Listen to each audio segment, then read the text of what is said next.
Hello again, and welcome to my YouTube channel. So today I'm going to take you to another monastery. It's associated with Tibetan history, which is Lu DorjeeZha Monastery or Temple, which is located on the hillside of a mountain in the upper courtyard of Lu DorjeeZha Temple. So north of Luoke Village. It's in Jianzha County. So it's near the next to the actual Yellow River. So which is this temple was built in 842, year 842. So it's the who built this is a Sakya Panchen. Built the meditation cave here, and also a Buddhist hall was built carving out of a mountain rock and erecting Buddha statue. So Lu Dorjeezha that's where we're gonna visit today. So called Lu Dorjeezha, also English called Vajra Cliff Temple, because it's a main building on a cliff cave. So today we're going to see this beautiful temple, and let's drive to that place. Let's go.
So we are here, Lu Dorjeezha, and earlier I said Lu Dorjeezha, this temple is also known as Vajra Cliff Temple, because its main building are cliff caves. The entire temple is divided into three parts: upper, middle, and lower. And the upper courtyard has 24 natural and artificial caves arranged in a one shape from the west to north, located in the middle on the mountainside, with a vertical height of about 120 feet above sea level, so about the cliff. There's a Thousand Buddha Pagoda in the middle of the courtyard, which was built bearing the iron bows and arrows used to assassinate the Tibetan king Langdarma. The lower courtyard and is the Great Sutra Hall, which was built in 1246 by the first Saban Ganga Jensen of the temple, with the bows, relics of the Buddha Dipakara. The cultural relics collected in the temple are comparable to those of the Kambala Achung Nongson Temple, the Dafu Temple in Xining, the White House Temple in Ping'an, and then Dandu Temple in Xininghua County. So according to the record of the Lu DorjeeZha Monastery, in 842, the Tibetan king Langdarma used violent means to eliminate Buddhism, killing a large number of translators and Buddhist scholars. And the survivors fled everywhere. Later in the history of Tibetan Buddhism, Ma Sakya Panchen, Yogi Jung, and Zhongrongse, who were later praised as the three sages and the Tibetan king's guard, Lalong Kwanjo Doji, came to the present-day Lu DorjeeZha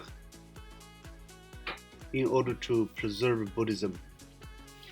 They buried the bows and arrows that shot Langdarma here, and later built a pagoda of the 10,000 Buddhas.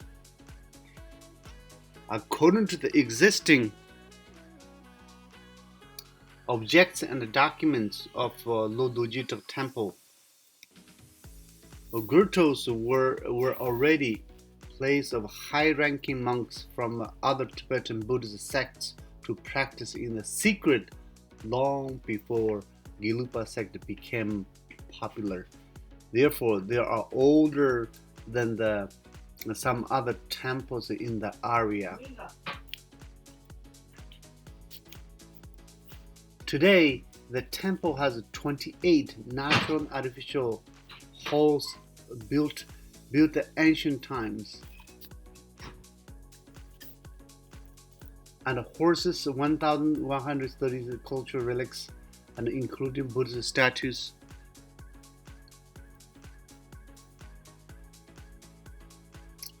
and sculptures, and scroll paintings, and murals, and gold and silver hand-carved Buddhist scriptures from northern side of Tibet. And on May 10th, 2004, Lu DorjeeZha Temple and its grottos was announced as the 7th batch of the cultural relics protection units in the region. The type of grotto, temple, and stone carving and the historical period is amazingly intact this area. So this temple, arranged in shape of one and ran west from, they are located in the middle of the mountainside with a vertical height of 120 feet. Among them, there are caves spread all over those cliffs, and just for meditation purposes, those where the practitioners stay in those caves up on the cliff. I did meditation for many years, and some of them, who are lived there for whole life and practice Buddhism, preserve Buddhist culture and traditions in these areas. Just amazing to come here and witness this amazing and historical site and caves and temples, statues, and just stone path up there. Some of those paths just rebuilt later date, recently. However, those caves, those meditation homes, just preserved intact. So this just incredible to see.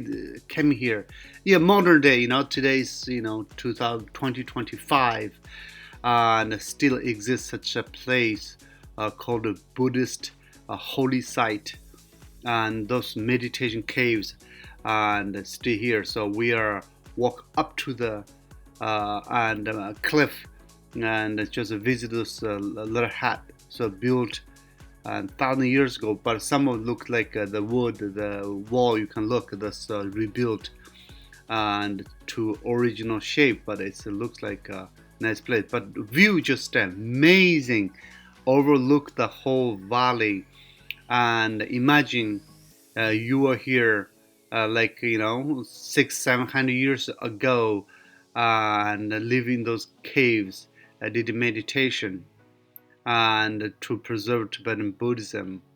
Just incredible to know that still today we be able to visit those caves and to experience on what the life like and about 700-800 years ago.